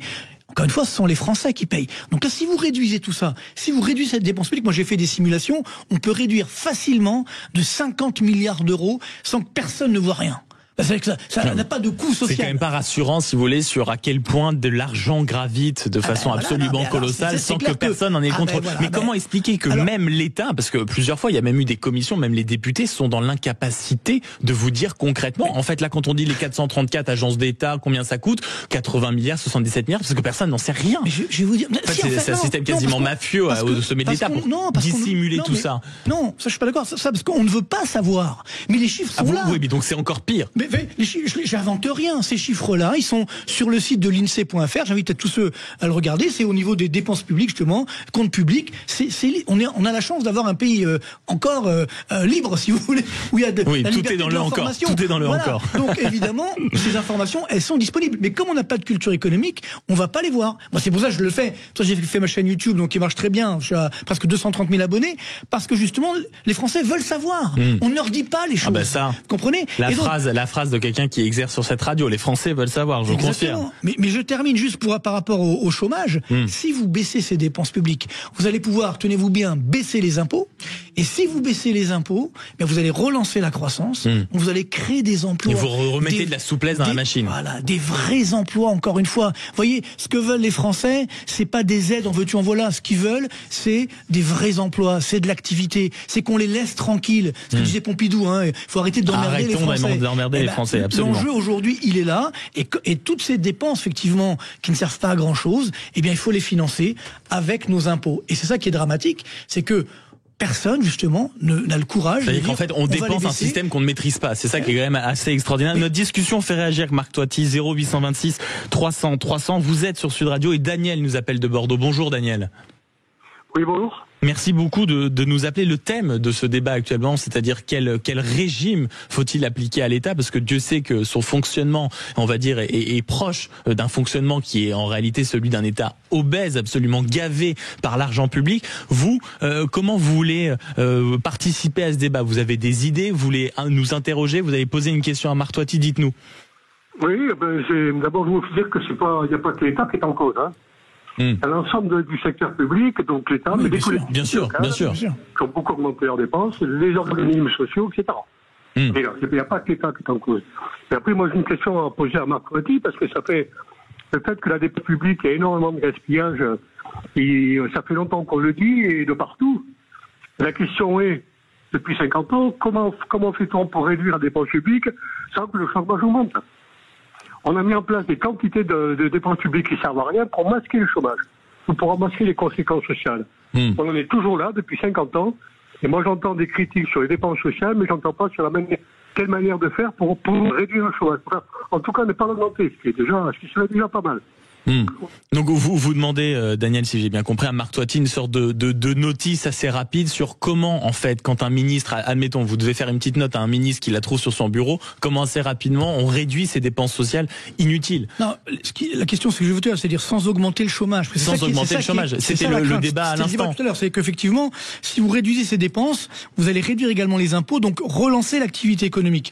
Et là, le chômage repartira à la baisse. Donc c'est vrai qu'à l'instant T, encore une fois, on ne peut pas licencier les fonctionnaires. Donc ça va pas faire augmenter le chômage. Mais par contre, ce qui est clair, c'est que si on repense cette dépense publique, moi je suis pour la dépense publique, mais mieux de dépense publique. Et puis maîtriser, mieux de dépense publique. C'est-à-dire que si effectivement, au lieu de gaspiller, eh bien ça va dans des secteurs plus porteurs, par exemple dans l'investissement. Vous voyez, dans les mesures qu'a annoncé toute la ministre, Amélie de Montchalin. Tout à fait. Elle dit oui, on va réduire les dépenses sur la recherche, par exemple. C'est dommage, ou sur l'éducation. C'est l'avenir. Par contre, c'est vrai que il faut peut-être améliorer ces dépenses. Donc, le vrai enjeu, et là, c'est que, vous voyez, par exemple, on parlait des dépenses de défense. Pourquoi, en fait, on les a baissées en France pendant des années? Parce que, justement, comme c'est l'armée, c'est la grande muette, donc on se disait, eux, ils vont pas faire la grève. Donc, on va baisser les dépenses, pas de chance. Et ça se verra pas. Comme c'est comme l'économie avec les taux d'intérêt, soi-disant, on les avait pas vus venir, voilà. Pas de chance. Et donc, le problème, c'est que c'est un manque de courage. Et regardez ce qui se passe, encore une fois, en Italie. Je veux pas prendre la défense d'Italie, mais tout de même, pour moi, c'est vraiment un enseignement, mais je pourrais parler du Portugal également, dernièrement. Ils ont baissé les dépenses publiques et maintenant ils sont en train de baisser les impôts. Vous voyez, en Italie, ils vont baisser de 30 milliards d'euros les impôts cette année. Ça, c'est incroyable. Donc justement, c'est ça qui va faire baisser le chômage. Donc c'est en cela qu'on peut baisser les dépenses sans faire monter le chômage. Donc il y a toute une machine à faire démarrer. 0826 300 300. Merci beaucoup, Daniel, de nous avoir appelé depuis Bordeaux. Marc Toiti a apporté toutes vos réponses. Il reste avec nous pendant encore une demi-heure. 0826 300 300. On ira du côté de Caen, Marc, où un certain Philippe nous appelle. Vous voulez vous aussi participer, échanger avec nous, même peut-être proposer vos idées d'économie, parce que vous avez été témoin d'un gaspillage absolument abyssal. Vous avez le numéro, l'application Sud Radio. On bouge pas, on est dans le même studio et vous venez parler vrai avec nous. Bienvenue sur Sud Radio. À tout pendant une demi-heure. 0826 300 300 avec cette question: est-il enfin venu, non pas le temps des cathédrales comme on pouvait le chanter pendant un temps, mais le temps du régime pour l'État qui, on le dit souvent, est obèse et gavé à l'argent public, c'est-à-dire qu'il n'y a pas d'argent, public, hein. Il n'y a que l'argent du contribuable, c'est-à-dire le nôtre est visiblement un citoyen. Pour parler vrai, Philippe, bonjour. Oui, bonjour Maxime. Vous êtes bonjour Philippe. Mais vous êtes du côté de Caen. Vous voulez intervenir aussi dans le débat, parce que vous aussi vous le constatez, l'État est absolument gavé de chez gavé de chez gavé. Ah oui, c'est Obélix. Alors moi j'aurais une petite proposition à faire à M. Toiti, mais pas que, hein, aux bonnes oreilles qui nous entendent. C'est le cahier de doléances Sud Radio. On l'ouvre, on prend le crayon, on vous écoute, Philippe. Voilà, on sait qu'on a des structures collectives pléthoriques, hein, d'accord, ça on le sait. Dans la santé, vous avez une personne productive, donc un médecin, et 10-12 on va dire tertiaires, d'accord, à peu près. Bon, moi ce que je propose tout simplement, c'est prendre des structures et former des gens, ou des structures pléthoriques, les former pendant un certain temps et les basculer vers des ministères où il y a un déficit chronique, comme la justice, comme les finances, ou pour faire du contrôle fiscal, social, etc. On cherche 30, 40 ou 50 milliards. Ben, vous avez Charles Pratt, Monsieur Touati, Marc Touati, Maxime, vous devez le savoir. Charles Pratt a sorti 2 ouvrages. Bien sûr, il est régulièrement sur cette antenne. Oui, c'est tellement large. Mais qu'est-ce que fait notre président? Soit il n'entend pas, ou il veut pas. Il estime entre 30 et 50 milliards par an, je dis bien, d'accord, de fraude fiscale et de fraude sociale.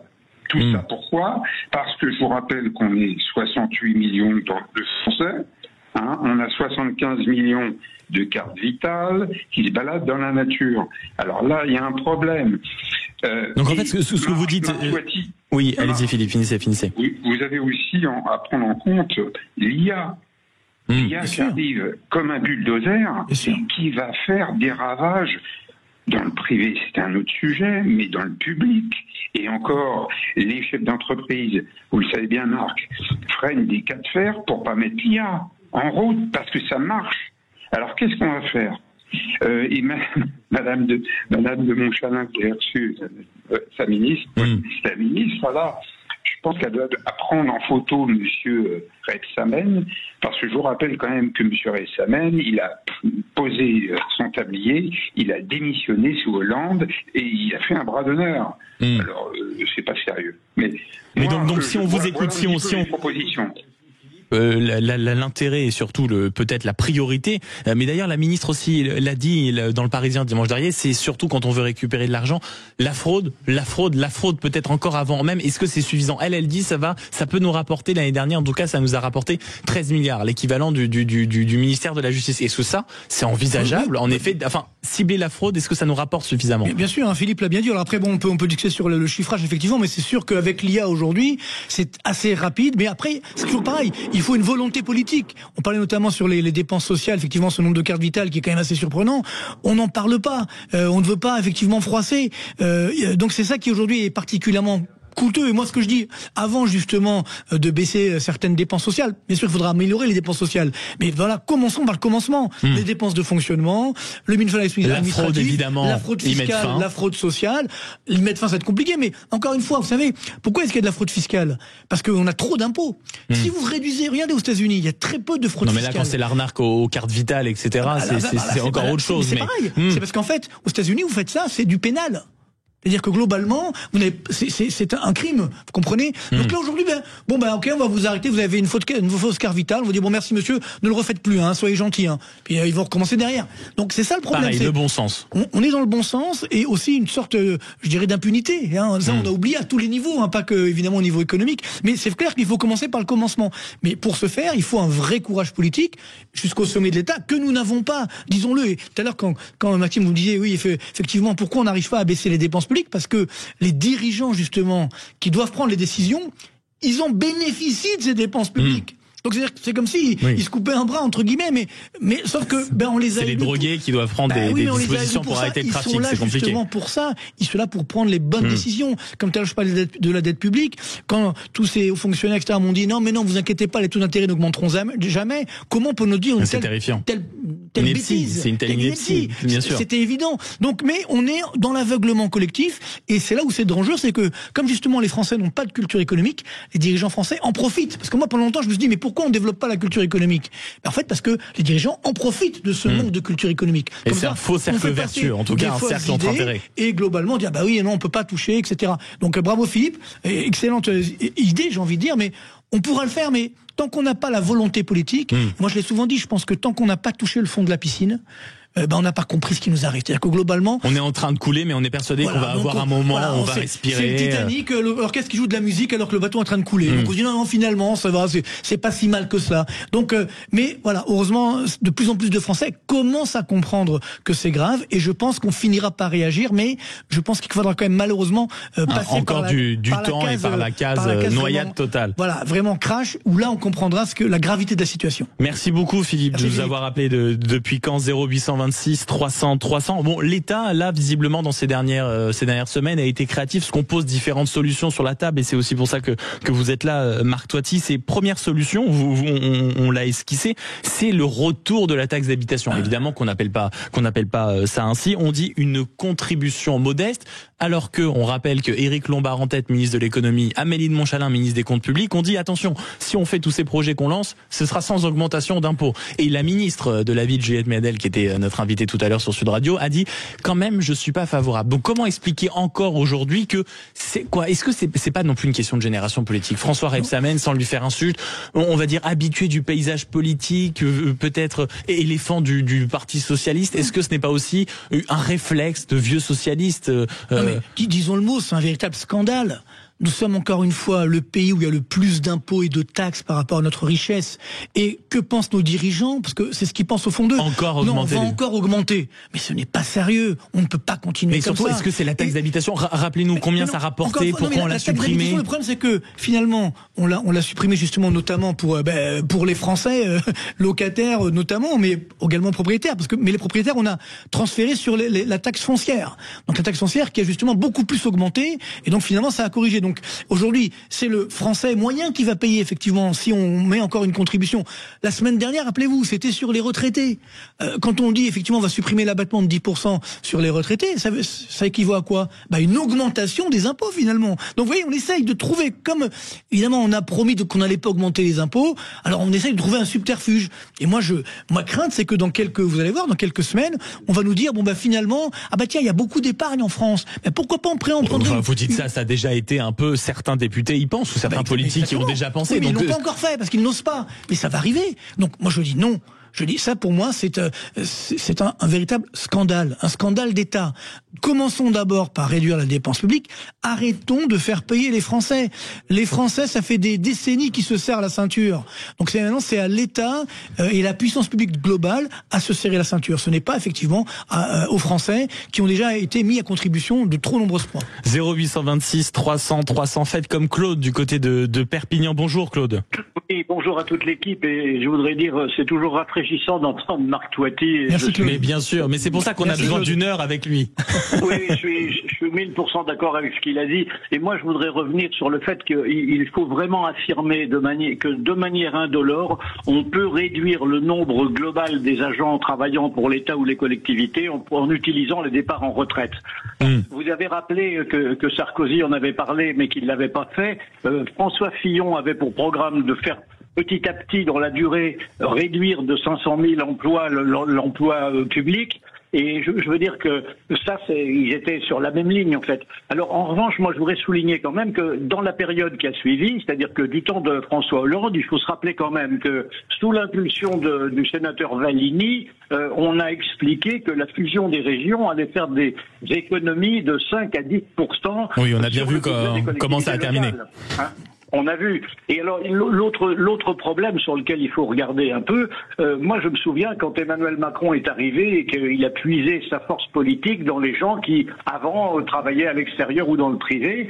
Ce qui serait bien, c'est de dire, au fond, au terme d'un mandat politique, on ne va pas se caser dans un comité Théodule grassement payé par les impôts des Français. On retourne là d'où on vient, c'est que la politique, c'est un passage au service de la France et des Français, et c'est pas une carrière. Et là, je crois que sur ce point-là. Et alors, je voudrais rajouter aussi que dans les décisions imbéciles qui ont beaucoup coûté à l'État, l'archétype, c'est la fermeture de Fessenheim.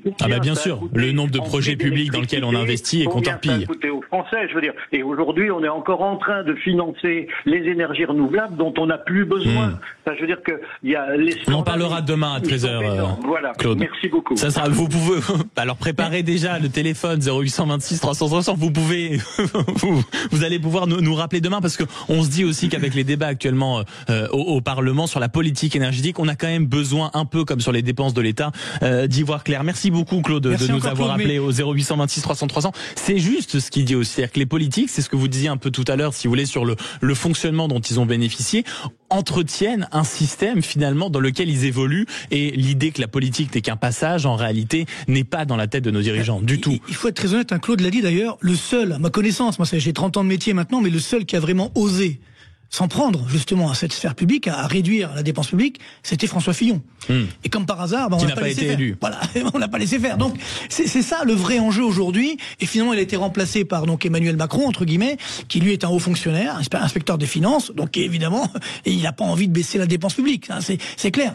Mais pourtant, dans son programme, rappelez-vous, et c'était complètement faux. C'est pas vrai. Moi, je veux pas trop raconter parce qu'il y a des trucs un peu confidentiels, mais il n'a jamais eu de volonté politique de réduire la dépense publique.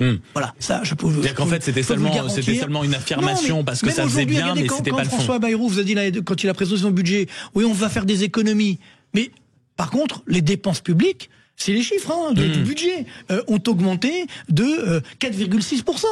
C'est écrit dessus. Voilà. C'est écrit dessus. C'est le double de l'inflation. Et tout le monde dit ah non, il y a des économies. Mais non, les dépenses publiques continuent d'augmenter. Même hors inflation, elles augmentent de 2,1%.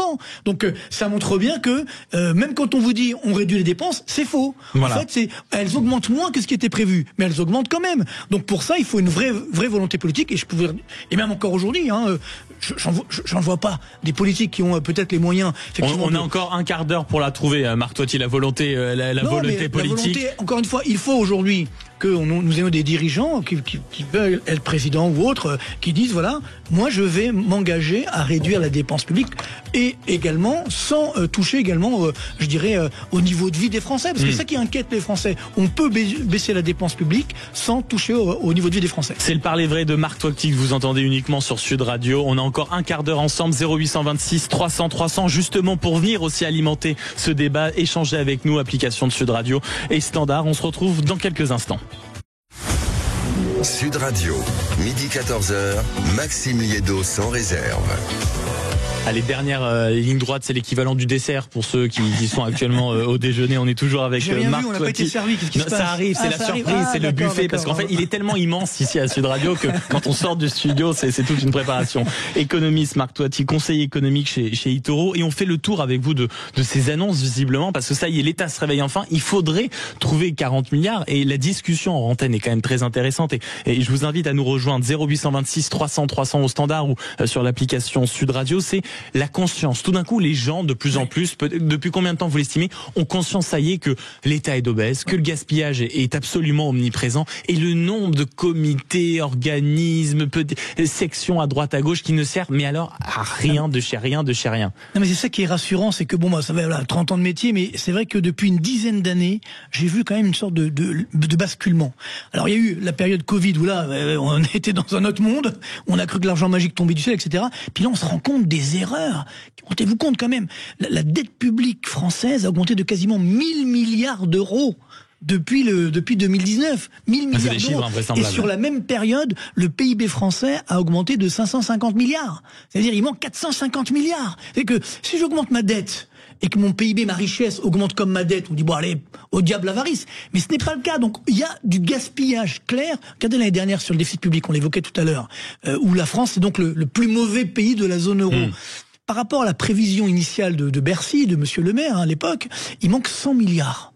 100 milliards d'euros, c'est énorme. C'est-à-dire que, alors, moi j'ai trouvé 50 milliards. Lui qui se vantait de gérer les comptes comme un bon père de famille, 100 milliards sur un compte en banque, c'est rare. En moins 100 milliards, c'est pas tous les jours. Encore une fois, il manque 50 milliards, j'ai réussi à les identifier. Ça veut dire notamment à cause de la charge d'intérêt de la dette, puisqu'ils croyaient pas à l'augmentation des taux d'intérêt. Et idem, ils pensaient pas que le chômage allait rester élevé, donc ça fait des dépenses, plus moins de recettes fiscales. Mais par contre, il y a 50 milliards qui manquent. Voilà. J'ai cherché, alors j'ai pas encore trouvé, on attend les chiffres définitifs de l'INSEE. C'est vraiment de 50 milliards qui ont été purement inventés. On sait pas. Voilà, on sait pas où ils sont. Donc il y a eu ce creusement du déficit qui, moi, me pose quand même une vraie question. Donc là, oui, les Français ne peuvent plus. C'est-à-dire aujourd'hui, on a menti aux Français pendant des décennies, on ne peut plus continuer comme ça. On a la chance justement d'avoir des médias qui disent les choses, des économistes, certains, moi, entre guillemets, je prends des risques parce que c'est vrai que je peux pas raconter tout ce qui m'arrive des fois, mais c'est vrai que des fois on essaye de me faire taire ou de me faire des petits problèmes. Mais franchement, j'ai fait ma carrière, j'ai peur de personne entre guillemets, mais non, mais la volonté, on va dire, de tout un narratif économique qui, sous prétexte qu'on est la 7e puissance du monde, finalement, vivrait très bien, le narratif selon lequel on a réindustrialisé, que le taux de chômage, etc. C'est presque une double, c'est une plus qu'une visière, c'est tout un casque mais c'est du pipeau, médiéval. c'est une expression, c'est un mensonge éhonté. Vous savez, je vais vous donner un chiffre très simple. La France, en termes de ce qu'on appelle le PIB par habitant, ça veut dire la richesse par habitant. Donc là, c'est une moyenne, mais ça montre quand même un petit peu le niveau de développement d'un pays. La France, dans les années 90, était encore 11e du monde en termes de richesse par habitant. C'est pas mal. Hein, les Américains étaient 10e, nous on était 11e. Ouais, on était même coude à coude avec les Américains. Dans les années 80, on était même devant les Américains. On était plus riches qu'eux. Vous vous rendez compte? C'est beau. C'est pas rien. Et aujourd'hui, on est combien? Les Américains, ils sont 5e. Aujourd'hui, on est 24e. 24e. Donc, alors ça, c'est 2024. Peut-être que 2025, ça sera pire. Mais ça donne une idée du déclassement. Donc, mais même les Français, dans un dernier sondage, c'est 80% des Français estiment que la France est dans le déclassement. Donc, c'est la prise de conscience dans tout ce que vous disiez. Les services publics, l'école, les hôpitaux, la médecine en France, on en parlait encore tout à l'heure dans l'émission. C'est-à-dire que c'est le sentiment, finalement, de ne pas savoir où part l'argent. Mais c'est ça qui est dramatique. C'est qu'à la rigueur, qu'on ait beaucoup de dépenses publiques, mais si j'ai des services public formidable, je dis bon bah ok, au diable avarice, finalement ça marche quand même. Mais aujourd'hui ce n'est plus le cas. Tout à l'heure on parlait du chômage, taux de chômage des moins de 25 ans, vous vous rendez compte, on est à 21%, peut-être même 30% si on prend toutes les catégories. Mais c'est inadmissible. Alors qu'on fait effectivement un pléthore de bac plus 5 en histoire de l'art. C'est très bien l'histoire de l'art, j'adore, mais les débouchés sont quand même limités. C'est pas ça qui fait tourner l'économie. Et pareil, aujourd'hui on nous dit on va réindustrialiser le pays. Attendez, mais faut être sérieux. Encore une fois. D'abord, n'oublions pas que le fait de désindustrialiser le pays, c'était une volonté politique. Dans les années 80, 90, et on paye encore aujourd'hui. On s'en est vanté, on s'en vante, que certains s'en vantent encore aujourd'hui. Mais c'est très bien de vouloir réindustrialiser. Il faut prendre des mesures. Il faut réduire les impôts, par exemple, qui payent sur les entreprises. Il faut avoir un marché du travail plus fluide. Mais est-ce que dans ce contexte, vous qui êtes très attentif à tout ce secteur économique au sens large, est-ce que vous trouvez que les patrons, mine de rien, s'immiscent assez dans le débat? Moi, j'ai l'impression, on l'a déjà entendu aussi ici sur Sud, c'est à double tranchant, mais est-ce que les patrons prennent vraiment part? On entend toujours un peu les mêmes, Patrick Pouyanné du côté de Total, Bernard Arnault du côté d'LVMH, mais est-ce qu'ils ne s'engagent pas finalement avec encore aujourd'hui un peu trop de frilosité? Ça commence à changer quand même, parce que si on prend les déclarations de Bernard Arnault, qui est quelqu'un de très timide généralement, très réservé, moi ça m'a presque choqué, parce que je le connais depuis très longtemps, et c'est vrai que là, je m'attendais pas à ce qu'ils disent effectivement de telles phrases qui sont quand même assez dures, mais à la rigueur ça c'est les grandes entreprises, donc les entreprises... Oui, mais on sait très bien que derrière c'est des PME, derrière des TPE qui travaillent sur tout le territoire. Non, ce qui me gêne moi effectivement aujourd'hui, c'est toute notre issue de PME, de petites entreprises, où là, qui sont encore mal vu, entre guillemets, encore une fois, la culture de lutte des classes, alors que la plupart des chefs d'entreprise, regardez, on a des défaillances d'entreprises qui atteignent des sommets historiques. Donc là, malheureusement, il faut valoriser nos entreprises. Ce sont les entreprises qui créent des emplois, bien entendu. Et donc voilà, il faut réconcilier les Français avec l'économie. Ce que j'essaie de faire depuis des années, et malheureusement, ça marche pas toujours. Mais globalement, il faut continuer. Moi, je note vraiment, je le vois dans les conférences que je fais en province ou ailleurs, je vois qu'on a, c'est en train d'évoluer, c'est en train de changer. Et donc, vous savez, je pense que les dirigeants français, ils en sont conscients, ils en ont un peu peur. Ils paniquent un peu. Ils lancent à chaque fois des ballons d'essai. Ouais, ils disent peut-être là on va faire les retraites. Ah ben non, on va peut-être réduire là. Ils sont un petit peu dans la panique parce qu'ils se rendent compte que les Français sont conscients de la gravité de la situation. Donc on ne peut plus continuer de mentir comme ça aux Français. Donc maintenant, moi j'attends effectivement des futurs peut-être dirigeants politiques qui auront le courage de dire voilà ce qu'on va faire pour réformer le pays. Encore une fois, parce qu'on parle de l'Argentine, tous les pays européens l'ont fait. Tous. Espagne, Portugal, Italie, bien sûr. etc. Donc, on n'est pas plus bête que les autres. Pourquoi nous n'arrivons pas? Alors, c'est qu'on est français, on est le mieux que les autres. sentiment de se croire que... Non, parce qu'on ne dit pas les choses. Parce qu'on est dans le déni permanent. Rendez-vous compte, encore une fois, nos dirigeants nous disent encore, ça y est, ce sont les 30 glorieuses, la France, vraiment, on a une croissance très forte, alors qu'en réalité, on empêche les gens de bosser le 1er mai. Donc, si vous voulez, le discours n'est pas... C'est un global. C'est-à-dire que il faut redonner, je dirais, de la respiration à notre pays. Et moi, j'ai fait des simulations très simples, notamment pour baisser les dépenses publiques de 50 milliards d'euros minimum par an, et également de baisser les impôts de 50 milliards d'euros. Et donc là, tous les Français vont en avoir, je dirais, le bénéfice, entre guillemets. Parce que faut savoir qu'aujourd'hui, on a un pouvoir d'achat qui est très très compliqué, qui est très faible. L'inflation, elle est toujours là, malheureusement. Ah oui. Elle est moins forte, mais elle est toujours là. Elle pèse toujours dans le porte-monnaie. Continue d'augmenter. Moi, je pense qu'il faudrait que nos dirigeants aillent faire leurs courses. Dans un supermarché. Oula, quelle idée. Ouais, non, mais ça serait bien, parce que on se rend compte quand même. Leur demander d'être dans la vraie vie, Marc, toi, c'est pas possible. Mais ça serait important. C'est une utopie. Ça serait important. Oui, pour qu'ils se rendent compte, mine de rien, qu'au quotidien, c'est une épreuve colossale. Et encore une fois, nos Français aujourd'hui, ils ont cette difficulté économique, financière, donc il faut leur donner du pouvoir d'achat, il faut réduire effectivement les impôts. Par exemple, vous voyez, la CSG. Mais ça aussi, c'est l'arnaque du siècle, ça. Mais la CSG qui devait être temporaire et ça fait... Non, c'est la CRDS qui devait être temporaire, mais la CSG, c'était 1% à la base, créé par Michel Rocard en 91. Maintenant, on est à 9%. Et si vous prenez sur l'épargne, on est à 17%. La CRDS, pareil, ça c'était Juppé qui l'avait faite, ça devait être temporaire, c'était donc en 96, on est en 2025, c'est toujours là et ça va continuer. Donc vous voyez que faire attention, on a cette tentation d'augmenter en permanence les impôts, et donc les Français aujourd'hui payent tout ça, et donc il faut réduire justement cette pression qui pèse sur les Français pour redonner du pouvoir d'achat. Le Parler vrai de Marc Toiti sur Sud Radio pendant 1 heure. Merci beaucoup d'avoir été avec nous. Votre chaîne YouTube, je la rappelle, en plus de celle de Sud Radio, bien sûr, sur laquelle le replay de cette émission sera installée, votre chaîne YouTube Marc Toiti TV, justement pour retrouver ce franc-parler, les nombreuses perspectives et les nombreuses analyses que vous développez, économiste et conseiller économique chez eToro, habitué de ce micro. Merci beaucoup. 0826 300 300. Merci de nous avoir appelés et d'avoir participé. On se retrouve demain et ça jusqu'à la fin de la semaine. Même heure, même radio.